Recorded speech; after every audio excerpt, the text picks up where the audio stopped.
Palms are flat, fingers spread close to the knees, fingers forward, and just start to move your shoulders forward of the fingers and back again. Hips back towards the heels.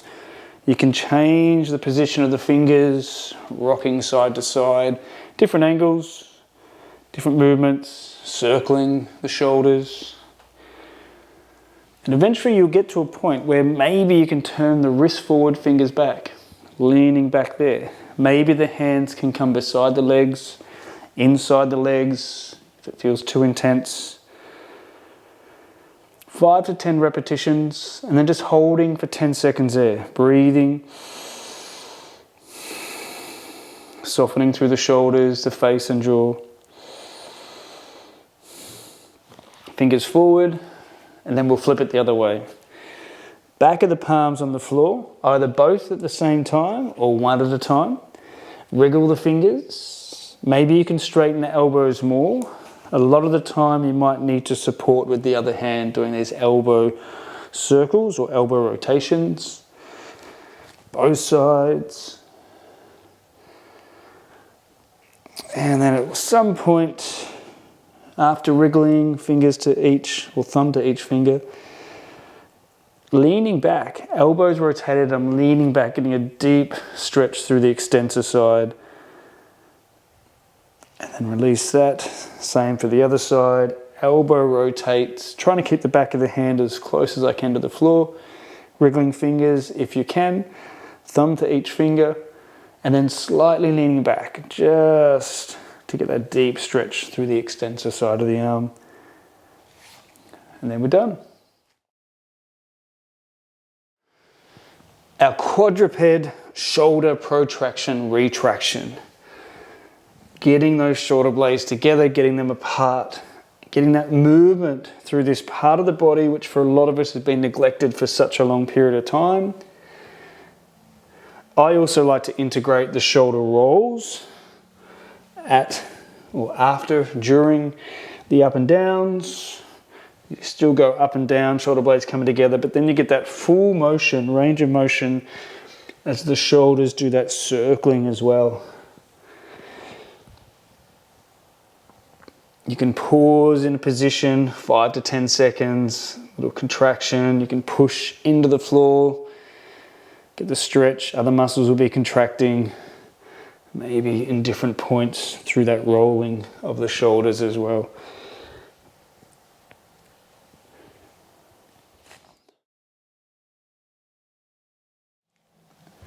Quadruped spinal circles. Move that spine in all directions that it can go. Down, out to one side, up, out to the other. Dipping down, doming up within that range of motion. Try both directions. One side will always feel more coordinated. You can spend a bit of time pushing it down, pushing it out to one side, pushing up. Your hands will push forward into the floor there, out to the other side, back down again. You'll find your hips will just find their natural way in this movement. That spine is going down. Spine is pushing out to one side. Explore all these different ways, aiming to, in a sense, become more coordinated, being able to do it both directions. Aiming to keep the elbows locked through the whole process usually is easier.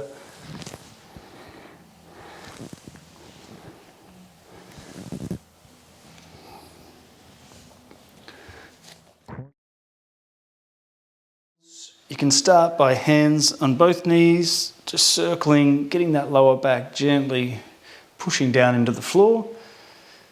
And then doing one leg where you're holding one knee in and the other knee is going to drop out, go forward, and then come back into your chest. Taking it on a range of motion, you're going to work the groin muscle. Just pay attention, make sure the hip feels safe. If you even need to bring the hand in there at any point. And then we go the other direction, so reverse that circling. Having my other knee in just keeps the lower back flat. So like 3 to 5. And then we'll do the other side. Hold that knee in. So the other leg goes forward, out to the side, comes back in, whichever way you start that circling. 3 to 5 that side, that direction, and then taking it out the other way, reversing that direction. There's always one side that's more coordinated and always one way of circling that feels more coordinated for the brain. So doing it all, obviously over time, get the body more in tune, more coordinated, just have that greater awareness.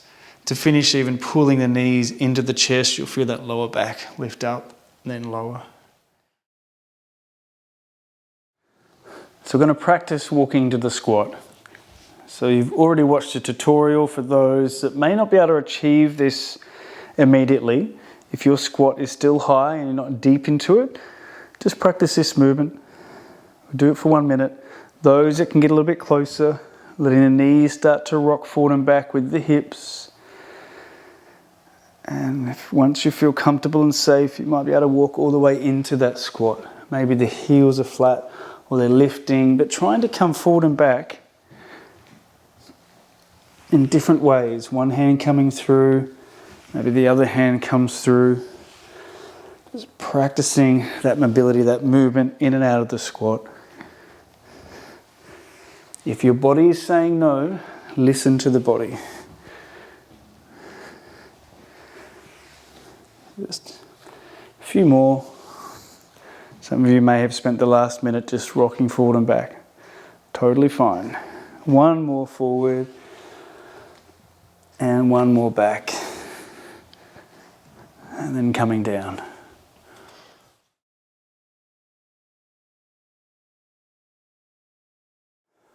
The twisting bear. I will demonstrate first.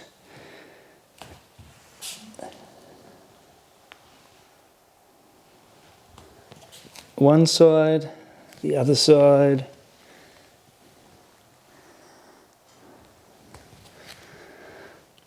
Awesome.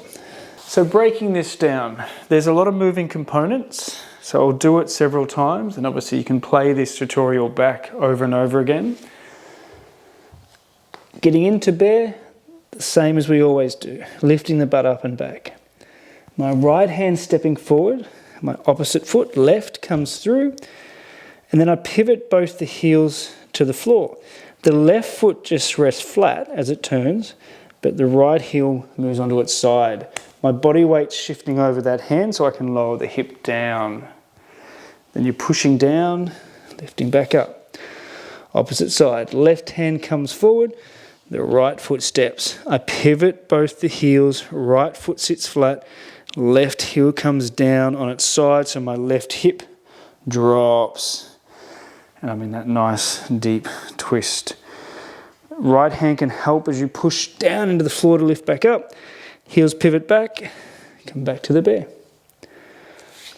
Right hand, left foot, pivot the heels, lower that right hip. Push down through the right hand, lift up, step back. Left hand, right foot steps, heels pivot, lower that left hip. Push down to lift up, pivot, come back. It will take time to get this into the body, to wire it in. Always move slowly. Make sure your knees feel safe as you do this. Again, moving components, the heels, the foot, the shoulder over the hand, hips coming down, making sure your knees, legs feel safe. Push down, twist back, step back.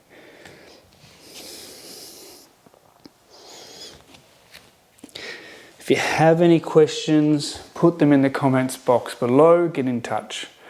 I'll endeavour to get back to you as soon as I can. So spending a minute doing just the basic monkey movement, hands coming down, shoulders over wrist, heels lift, jumping across back into the squat. Going both ways, practicing for about a minute. Make sure the wrists feel safe. As the arms come down, the heels lift, shoulders over wrist, hopping across. So if you're finding over time that you lose the ability to do this, go back to the basic monkey prep tutorial there, and then come back to this tutorial. Hopping across.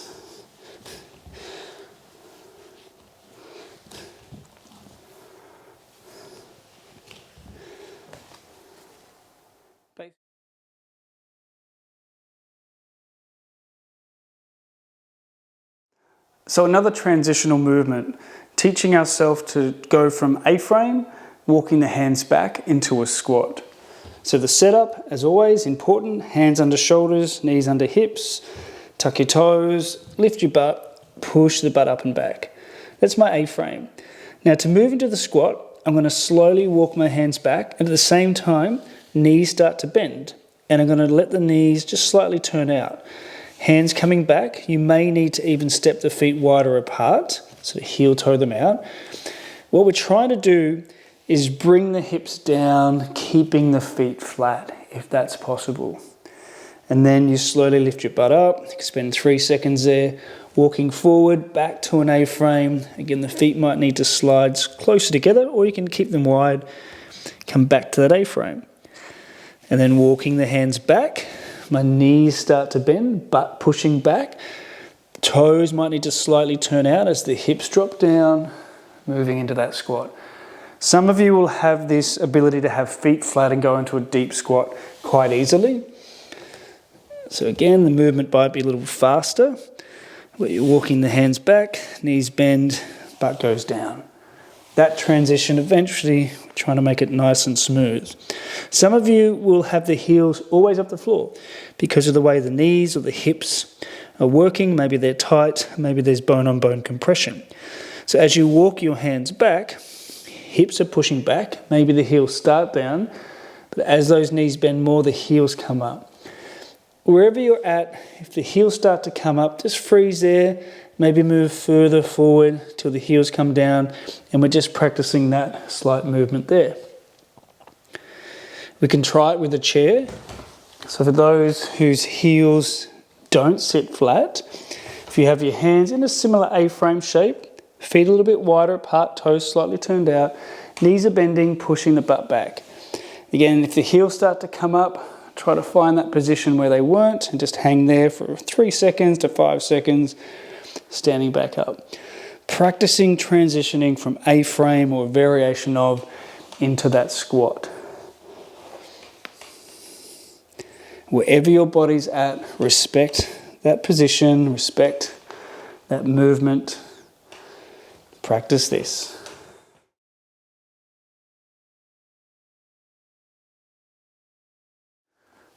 Let's do backwards bear for a minute. If you run out of space, come backwards, then go forwards, backwards, forwards.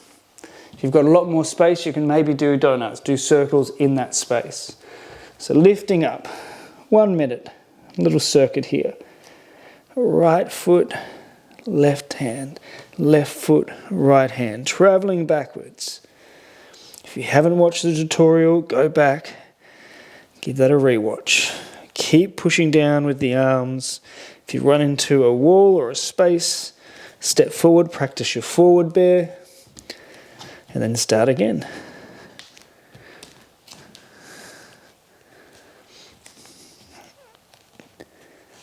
Keep that breath moving nice and gently and slowly. Keep the head nice and heavy.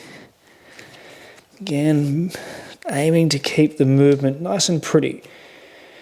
When we aim to keep it smooth and pretty, transitioning hand to foot, you'll be able to wire that into the brain, how to do this properly and correctly over time.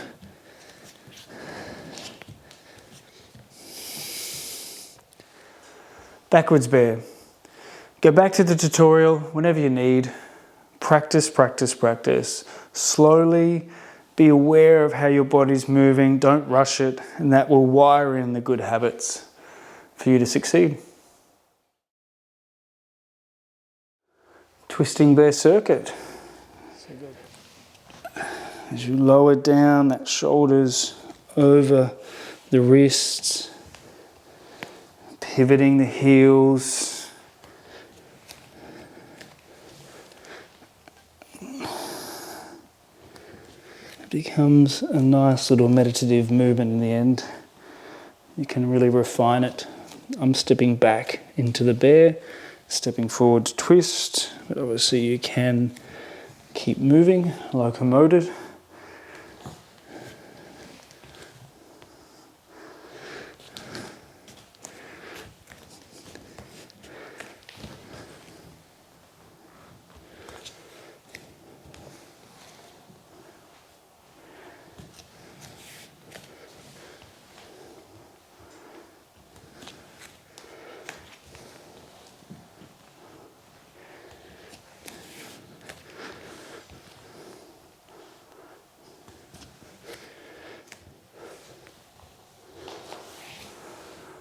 Twisting bear.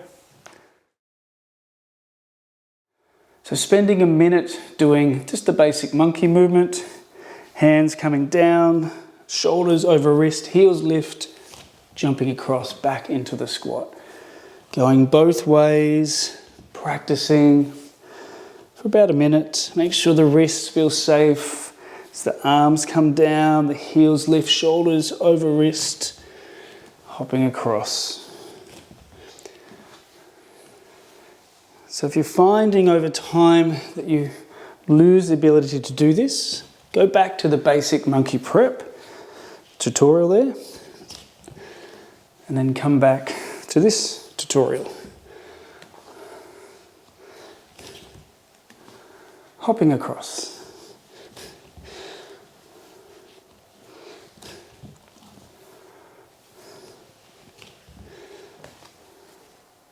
Basic monkey.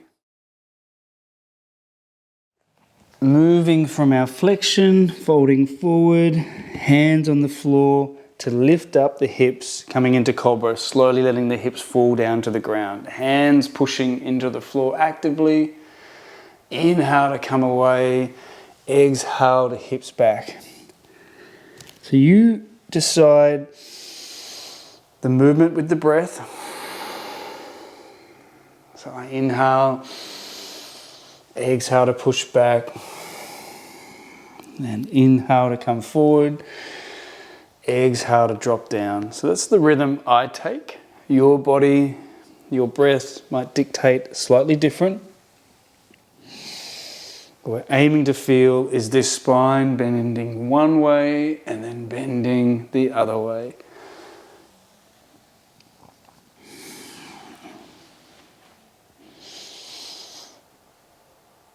And just one more. So again, I inhale, exhale to drop the hips. Maybe you're holding for a little bit longer. And inhale to come back, and exhale to fall back into that flexion.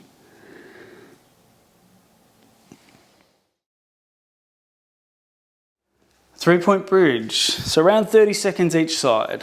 Whichever hand you're starting with, the fingers are turning away on that angle, shoulders over the wrist, so as you push down, the hips lift. Some of you will be able to go straight into that higher hip lift, the hand over the head, you're following the thumb.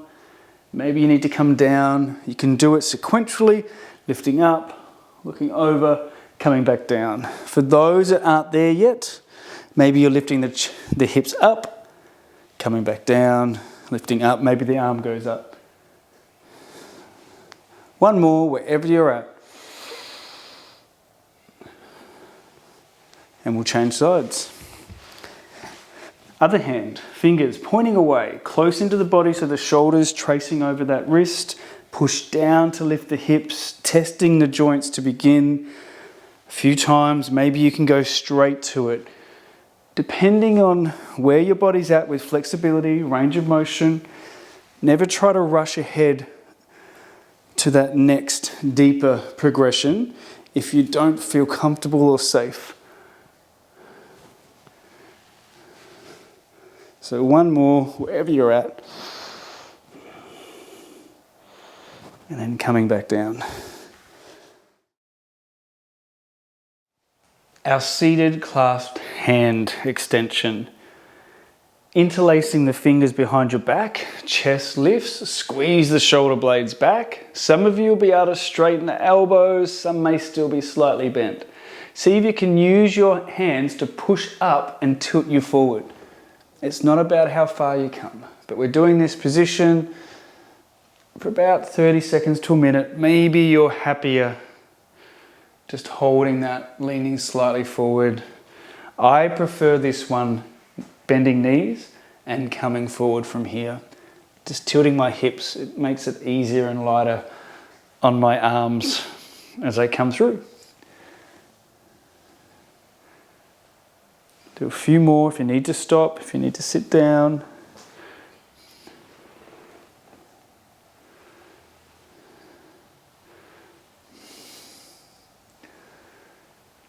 As always, everyone's joints will be slightly different.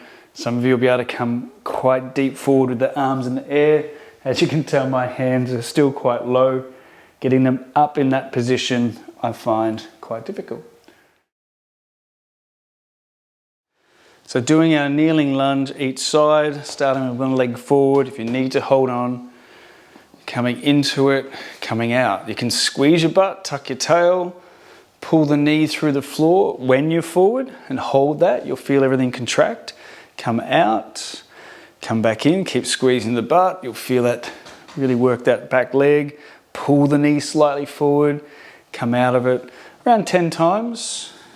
After around 10 of this mobility movement, we're going to just stay in that shape for around 10 seconds, 10 to 15 seconds.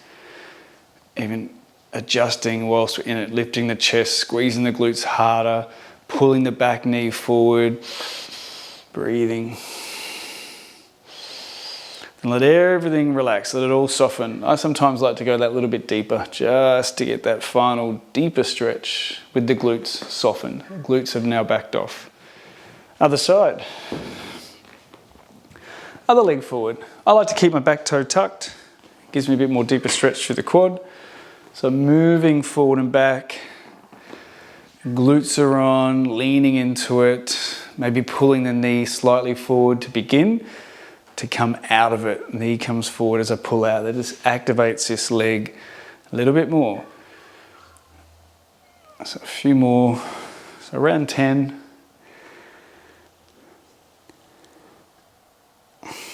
Then we sink in and hold here. Squeeze your butt, lift the chest. Maybe you're pulling the back knee forward actively.